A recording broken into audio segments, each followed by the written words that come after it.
man himself is in studio. Kip Moore joins us eventually. Thank you very much for being here and welcome, man. Yeah, good to be here. Good to be here. Fantastic to have you. We're so excited for the show. I don't think we've had this many listeners tuned in for a show since that time that I punched the horse.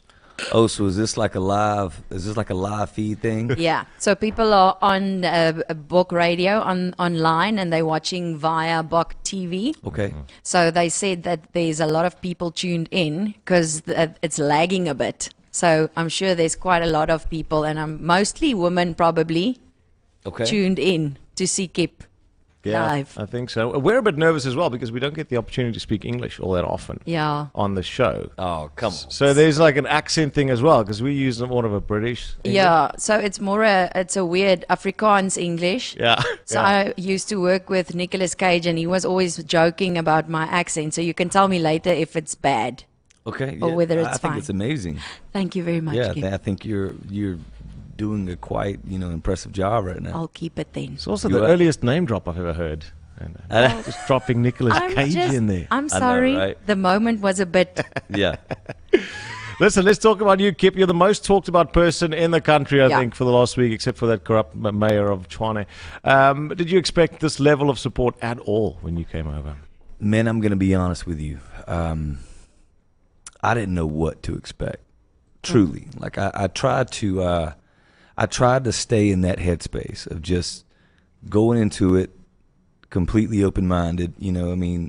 Wimpy had told me, that there was a really big fan base here, but I think it was hard for me to wrap my head around, even though I've seen it really exploding all over Europe, in the UK and Canada and Australia, and I've seen it blowing up outside of the States. But I think just coming from South Georgia, being a kid from South Georgia,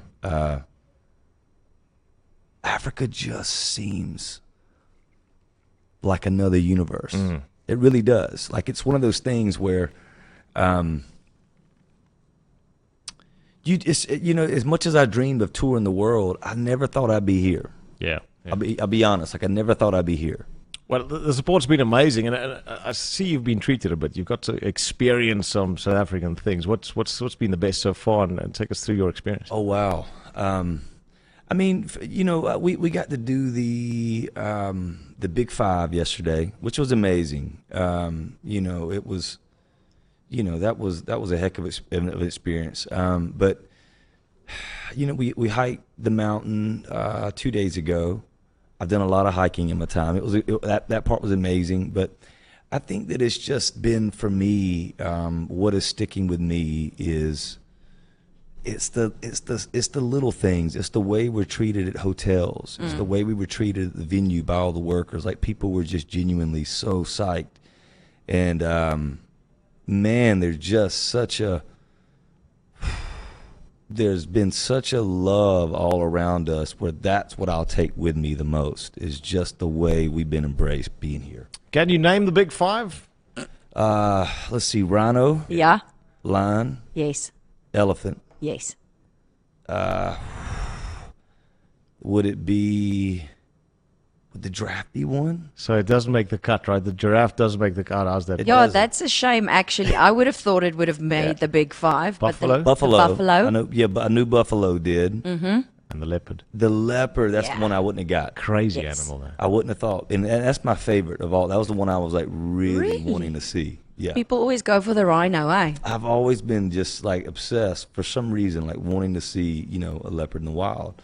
Not too close to me, but I've definitely, that's what I was hoping to see yesterday. So animals, and the people, because we've got different cultures, 11 languages. So, but Afrikaans, we spoke about the Afrikaans accents. Have you had a chance in the car on your way somewhere? Have you listened to a few Afrikaans treffers? Yeah, I mean, they've been playing music when I've been in the cars nonstop, and I've been in, I've had a blast, taking in, and I'm trying to, like, it's really hard to memorize the names and stuff. Yeah. But they've been playing me a lot of different artists from around here, and I've been enjoying it. Is it like a beat? What's that? A nice beat. Yeah, it is a nice. So lekker is nice. Okay. If something tastes good, it's lekker. Okay. If it feels good, it's lekker. If someone looks good, you look lekker. Okay, all right. My security team's just been teaching me bad words. So Oh, yeah. that's nice. No, don't listen to to learn like a real phrase. Okay. So talking about lekker, so any South African dishes you've had, which is your favorite? What would you still like to try out? You know what? I'll be honest. I don't feel like I've had like straight up South African dish. That's what I'm like. I'm really bummed about it right now. I'm hoping that we can. I feel like I've kind of, I've mainly just had meals that I feel like I eat everywhere so far.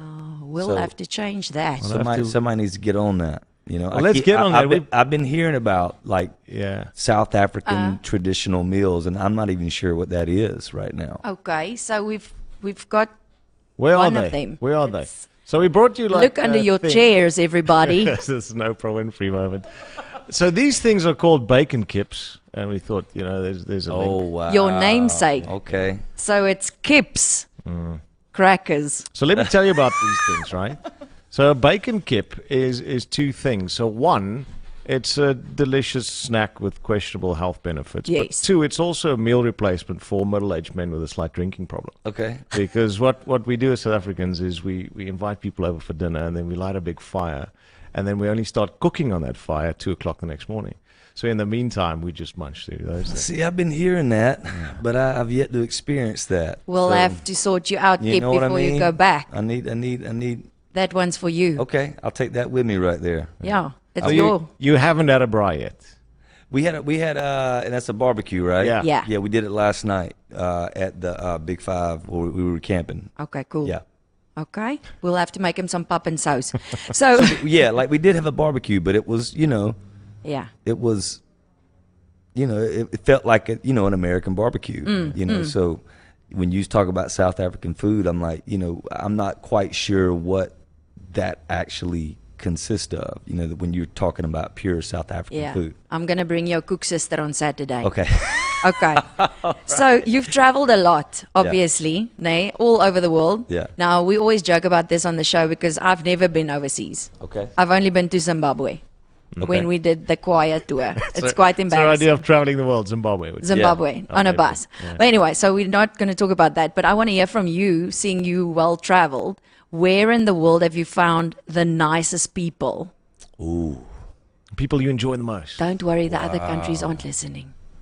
Man, like here's the thing with me is I have never it's got me in trouble a lot throughout my career is I'm not just going to tell you what you want to hear. No. And that is going to be a really difficult one.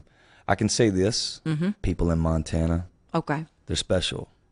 In Montana in the States, that's definitely, I've met so many great people, and the people can be left out. But when I just think about genuine, uninhibited love for us, no insecurities, it's a big part of it. There's certain places where, and I won't call these out, but there's specific parts of the state. Say you go into a bar after a show and you're getting a lot of attention. You've got certain pockets that do not like that, and that's all an insecurity thing. You know what I mean? And they'll really try you when you come in there. But places like Montana, I'll tell you what, Pretoria was incredible. They were amazing to us. Australians have been special throughout the years, just so kind. Canadians have always been, and they're known for being so nice, and they live up to that. They really are. They're special people. But that, just off the top of my head, I feel like we've been embraced a lot all over where we go, but those are just, some of the first that come to mind. Yeah, well, it's a good answer. I'm glad you didn't say South Africans, because we're definitely not the nicest people. We might be some of the funniest people because we use humor to try and deal with the challenges. And we've got a lot. Like, I'll give you an example. So our president basically gets accused of money laundering, right? Okay. And then the opposition leader says, you got to step down. And then the South Africa goes, no. The alternative is even worse. Let's just keep him where he is. We've got load shedding. Power goes off every now and then. Oh, I know. You experienced that? Oh, I know you do. I hope you're not relying on power tonight. I think I slept through that announcement. Okay. When I got here, and I think I was just sitting in the hotel, and it was just like everything went off, and I was like, all right.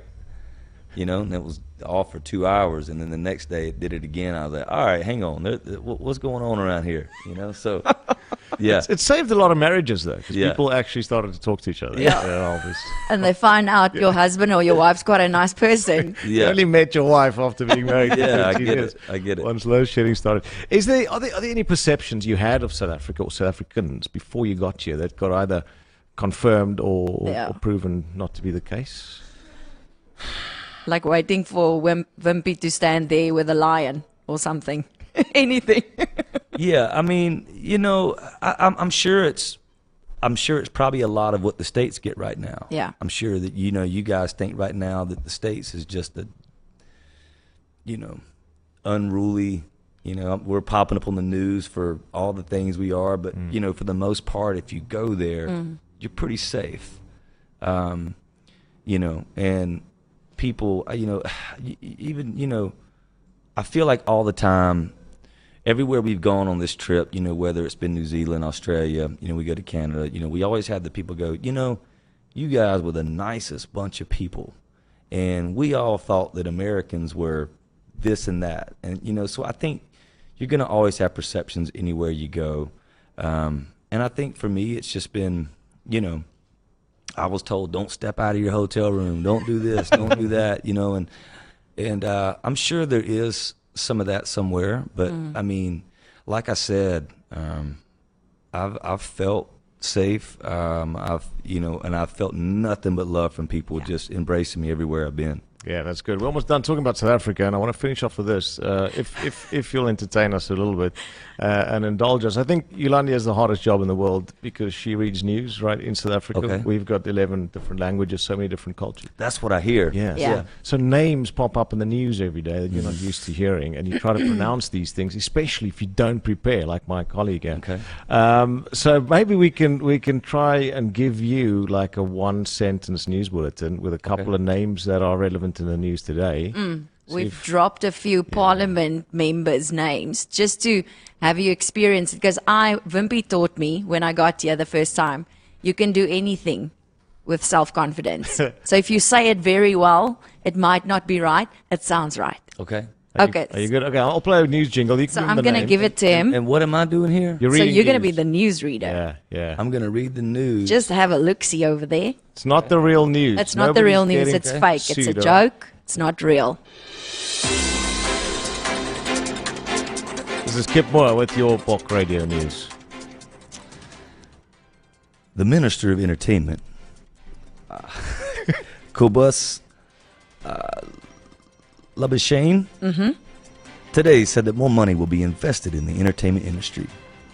Furthermore, the Deputy of Finance, Enoch Gadongwana, said that a dog ran away with his budget speech. Oh, man, y'all You're putting good, me on man. it right now. You're good. Doing well. Aaron Matsolidi, Yes. Minister of Home Affairs, concluded by saying we need more homes for dogs. Yeah.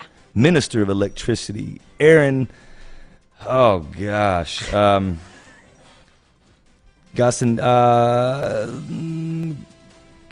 Gasantos? That's how I say it. Yeah, How it's you say pretty it? close. It's pretty close. How you say it? So let me see it again. Oh, you don't even know it. No, hold on. Why are you trying to put me on the spot? You So don't even- it's Aaron Gotsienzo. Oh, That yeah, is- I would have never gotten that. I think there's one left. Okay, Mayor of Cape Town, Jordan Hill Lewis, said his favorite country artist is Kip Moore. That's a smart man. Well, there you go. finally taught us that it's Yeah. pronounced Jordan because we Yo. don't know. Is it Gordon? Is it Jordan? We've We been don't saying his even name know. for years. But I got it right, I right? think so. Okay. I think so. Fist bump for you. 50-50 call. That was pretty impressive, actually, on the spot. I don't think I would be able to do that first time off. Yo, well done. Do you want my job? I'll No. go. Yeah. Oh, okay. No, I'm good. I'm good on my end. Kip, moving away from South Africa, right? You obviously get questions along these lines a lot. You're not married, a bit of Yeah. a lone wolf yourself. I read that you said you want a woman that's intelligent, that's a thinker, that can offer stimulating conversation, that's really smart. And my suggestion would be to think about considering a South African woman because they are super intelligent. I mean, they know everything, and I mean everything. My wife knows everything. Any South African man will tell you the same thing. Yeah, apparently. Yeah. You then said that you need a woman that makes you laugh. Is that a big thing for you? Yeah, for sure. I mean, I have to have, I gotta have humor. Yeah. 100%. A thinker and humor can go a long way. So then I said to our listeners, have a shot. Why not? Send us a voice note. See if you can make Kip Moore laugh. Okay. And maybe you're going to go back to Nashville. We don't know. Okay. It's a gamble. All right. If you don't take a chance, you'll never know. So I'll play you 3 or 4. Okay. And we'll see if we can get a chuckle out of Kip. Yeah. Are you ready? Yeah, I'm ready. This first lady is called Tanya. Kip, the closing deadline is fast approaching for the vacancy that needs to be filled for father of my children. So please submit your CV in time. That was good. That was good. That was good. It's a bit direct, I wasn't felt Yeah, like I it was was very direct. It was very direct, but I can appreciate that. I felt like I was in HR's office for a moment. Right? Yeah. Right? Okay. it? Police or something. This is Mel. Kip, Mel again. You're the bacon in my kip. You're the fire in my rage. You're the dam in my love. Keep it real. Kip, dis weer Mel van Brackenfell. Wees asseblief my pel, or maybe more, and I go with on tour. I gotta admit, I'm kind of into it right now. Kind of into it. Yeah. You can pitch in with the songwriting, maybe. The best one was keep it real. Yeah, there's a little, Winner. Second one better than the first contender. Okay, we've got it. Yeah. Yeah. Okay. We've got 2 more to get through, Okay. right? Although Sylvia had a farm, E-I-E-I-O, and on her farm she had a kip, E-I-E-I-O, with a kip here and a kip there, here a kip, there a kip, everywhere a kip. She's out. She's out. Sorry, jammer, jy's uit. Boy. You gotta come stronger than that right there. Gotta come stronger than that. You can't name your farm animals Kip and expect me to be into that, you know? It's got to be the most cringeworthy Yeah. 10 seconds on radio I've ever done, right? Yeah. And this is my personal favorite. This is from Blom. Blom. All right. Hi Kip, my name is Blom. I'm a very Afrikaanse boeremeisie. I'm here in Cape Town. I love your music. For you, I will tickle you pink. I'll hijack a taxi and I'll do 4x4 around the potholes. Let me know when you want to go on a bike ride around the peninsula. Enjoy your stay. She seems cool. I felt like Yeah. all those were innuendos for something else. I feel like that was all metaphorical. Yeah. Right around the peninsula. But let's get it on. Yeah. So, you know what? That's my winner right there. All right, here we go. That's my winner. Old Blom. Oh, Blom. She kept trying and she has succeeded. Congratulations. So keep on trying. That's the thing. Yeah. Try again. Yeah, there you go. And talking about trying, we're going to get a little bit more serious right now with Kip because we've been laughing, all jokes on a stick, alle grappies op 'n stokkie, like they say in Afrikaans. Yeah, that's the thing. I'll write it down for you. That saying does not translate well. No, it doesn't translate Okay. well. So keep on trying. It brings me back to the story because I read a little bit about your journey and when you moved to Nashville. And then it says that you spent 8 years there before you actually signed a record deal. And I wanted to find out, because everybody talks about Kip outside the music and what he looks like and the six-pack and the guns on the arms. But what kept you going through that time before you actually got to where you wanted to be? It's a long, long answer. I'll try to consolidate that for you as much as I can. Every day was a fight to stay. I think that there's an innate thing, and I realize we're in a very particular place right now in history when you talk about man and woman in any kind of way. Everybody gets so sensitive, but this is just how I feel. I feel like, you know, maybe how I grew up as a man, you're always thinking about how you want to take care of a family and you want to take care of people around you, and that's just an innate thing in me. And for me, you know, looking up, I think it was a daily fight of when you're born, you're quickly told these are the steps in life. This is how you go about life. This is what you do. And when you're not doing these things, you can easily feel like an outsider because everyone makes you feel like an outsider. So for me, being 28, 27, 28, 29, still living in a little garage apartment, driving a little 4-cylinder Nissan, not having any money in my account, and working odd jobs at night where I could write all day, and then I would go to songwriter rounds, and I was never sleeping, and I was constantly working on my craft. And knowing that time was ticking, and then you're looking up at 29, and you've had no job experience for the last, since 21 of having a normal job, and everything else since then has been part-time jobs here and there to pay the bills, but then focus all your time on the writing. So it was like me knowing that all of my other friends around me were, going to school, getting their jobs, building their 401k, having babies, all the stuff that you're told is what life is. And that is what is right for some people. But for me, it was every day feeling that feeling of, are you good enough? Every day. Where I think about other jobs that I've had, there is a beauty that I miss because I still battle this. No matter how much success eventually comes my way, every day you wake up because you're doing something where you're putting yourself out there every day. So you're constantly battling these vulnerability things and these internal issues. And are you good enough? Because you constantly feel like you're on this judgment pedestal. So there was a beauty in working those old jobs, whether it was laying sod on golf courses, whether it was construction, where you clocked in and clocked out and you went home and you left all that there. Now, I wouldn't trade this for anything because I put all my cards into this, but there is that comes with it. But for me, it was every single day was a matter of putting one foot in front of the other to try to make myself stay. And it was the little victories that kept me going that would happen few and far between, but that's what kept me moving every day. And it was honestly, at the end of the day, I knew that there was nothing else that was going to make me churn internally the way that music does. So there was no other alternative for me. Yeah. It was all or nothing. So I saw you have a few tattoos, and I guess it actually touches on what you've been talking about because people get tattoos and it's got a deep meaning to it. Mm-hmm. So I'm sure there's a few there on your body that actually links to your story and your journey.